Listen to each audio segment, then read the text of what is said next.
Hi everyone.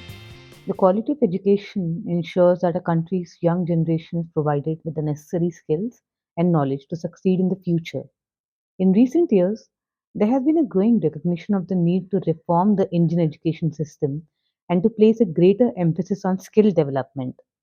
This has led to a shift in focus towards providing more holistic, experiential learning environment that encourages creativity and critical thinking. For a long time, many Indian educational institutions have been facing difficulties in providing students with the necessary resources for hands on learning experiences. Some of these difficulties are most of the academic curriculums are unsuitable and have been designed to provide a broad and comprehensive education rather than being tailored specifically to the needs of any industry. Teaching methods or approaches followed are no longer considered to be effective or relevant in the current educational context. Strong emphasis on memorization and rote learning rather than on the development of practical skills. Different students have different learning styles and require different approaches in order to effectively understand and retain information. Now, because of this, issues like faculty shortages, college dropout rates, brain drain, and unemployment is intensifying. In 2020, the Government of India announced a new national education policy after 34 years. The policy's main objectives are to address the problems many colleges and universities of India have been suffering from for a long time. The policy stresses on the need to modernize Indian education by number one, making 400 million of India's youth employment ready by 2035. Achieving this objective would require a concerted effort by the government, education institutions, and employers to provide the necessary training, skill development, and job opportunities for young people of India. The government plans to achieve this objective by increasing gross enrollment ratio to 50% and by improving the R&D success. Number two, investing in education and teacher training programs to develop personalized courses. Providing young people with access to quality education and training will help them improve their critical thinking, entrepreneurial skills, and vocational skills. This will include holistic and multidisciplinary education programs.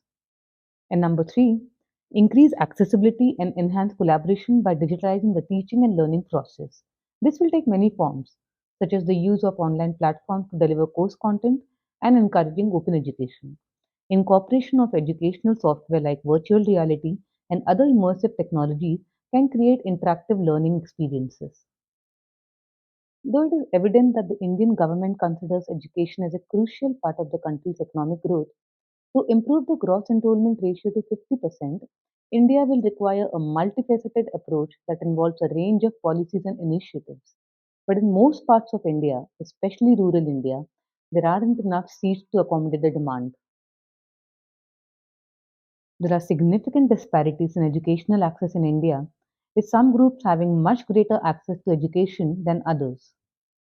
For instance, in Wayanad, 11,946 students had qualified for higher education in 2022, but only 8,679 seats were available for plus one courses, which means that around 3,300 students will not be admitted for higher education courses.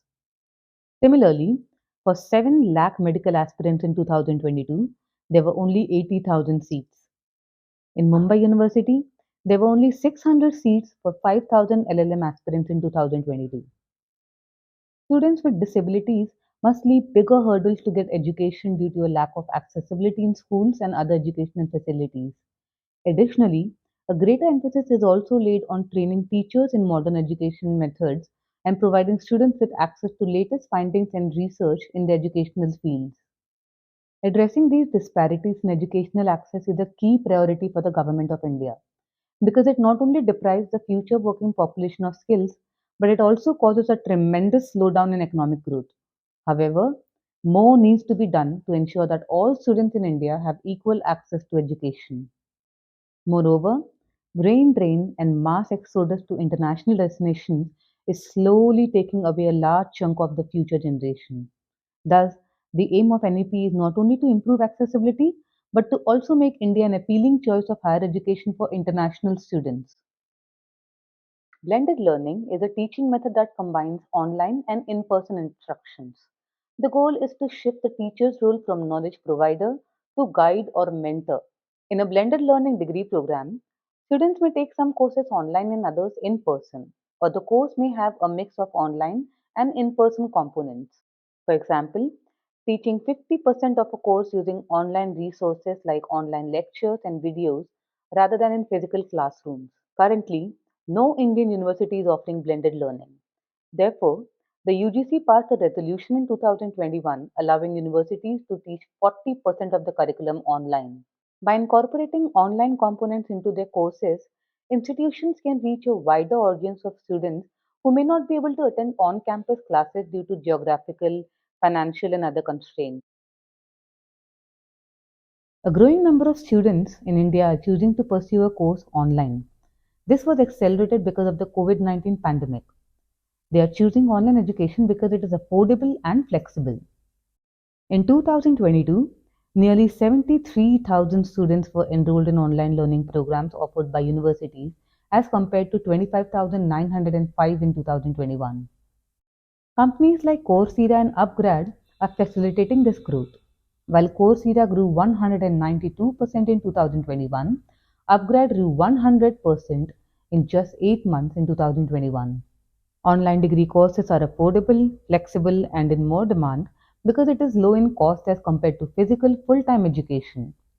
In addition, online students don't have to pay for housing, transportation, and other expenses associated with attending a traditional on-campus program.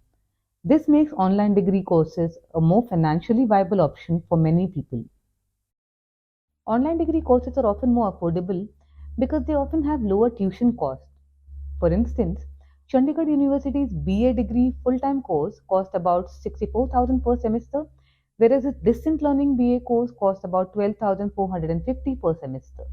Moreover, the full-time Bachelor of Arts course is meant only for students who have completed 10 plus 2 or its equivalent examination with at least 55% marks in any stream conducted by a recognized board or university or council. On the other hand, its distant learning course is open to all students who have completed 12 years of education. In addition, online degree courses are often offered on a rolling admission basis, which means that students can typically start their studies at any point throughout the year.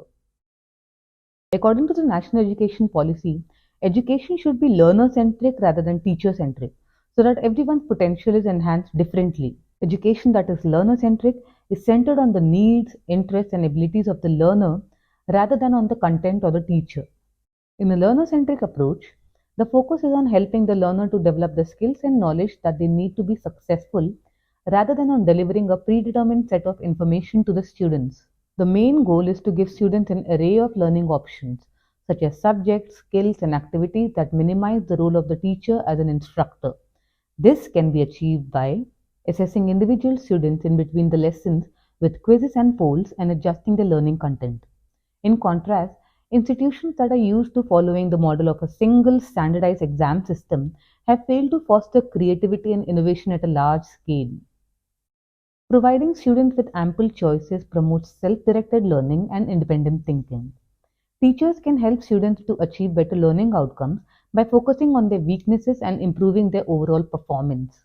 Multidisciplinary courses are designed to provide a broad overview of a particular subject so that students can view a problem from different perspectives. For example, a multidisciplinary course on environmental sustainability might draw on disciplines such as biology, economics, sociology, and political sciences to provide a comprehensive understanding of the complex issues surrounding sustainability. It is more important now to encourage development of valuable skills like critical thinking and collaboration.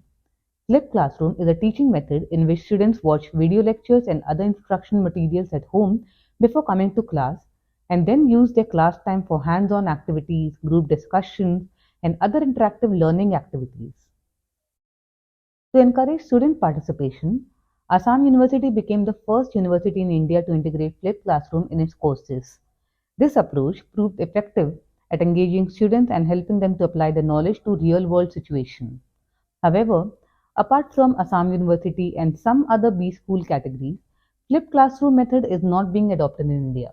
With the national education policy, the government aims to provide a more holistic and multidisciplinary approach to education in India, which will help students develop a broad range of skills and knowledge that will prepare them for the success in a rapidly changing world. The national education policy also emphasizes the importance of university industry collaboration in the education system.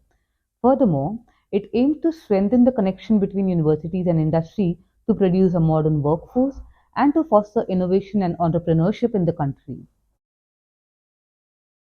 University industry collaboration helps to bridge the gap between academia and industry and facilitates the transfer of knowledge and technology from the university to the industry. Over time, big enterprises have come together to find commercial solutions. For example, Tata Power and IIT in 2021 came together to create technological solutions with commercial value. Many small-scale businesses group together to incubate R&D labs within universities by pouring in resources in the form of equipment, cash, and digital infrastructure to achieve a common goal.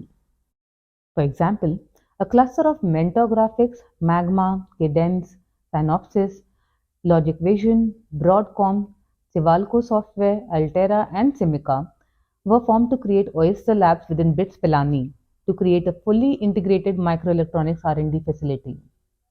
In addition, the national education policy also encourages universities to establish linkages with local industries and businesses to provide students with opportunities for internship and other forms of experiential learning.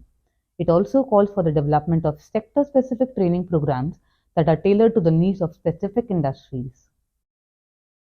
Industry-academia collaborations are still rare in India as compared to the Western world. There are several challenges that industries and universities in India face when trying to partner. Number one, it is not uncommon for researchers to become so focused on their own research that they lose sight of the bigger picture and the implications of their work. This leads to research that is not well aligned with the needs and priorities of the society, and that may not have any commercial impact. And number two, it is important for both academia and industry to remain open to new ideas and approaches and to avoid becoming too focused or tunnel visioned on a particular perspective or solution. This is especially true in the fast paced, constantly evolving world of research and innovation, where it is important to remain open to new ideas and approaches in order to make progress and drive change. There are many potential benefits to academia and industry collaborations in India. With efforts to promote them, it is likely that we will see an increase in these partnerships in the coming years.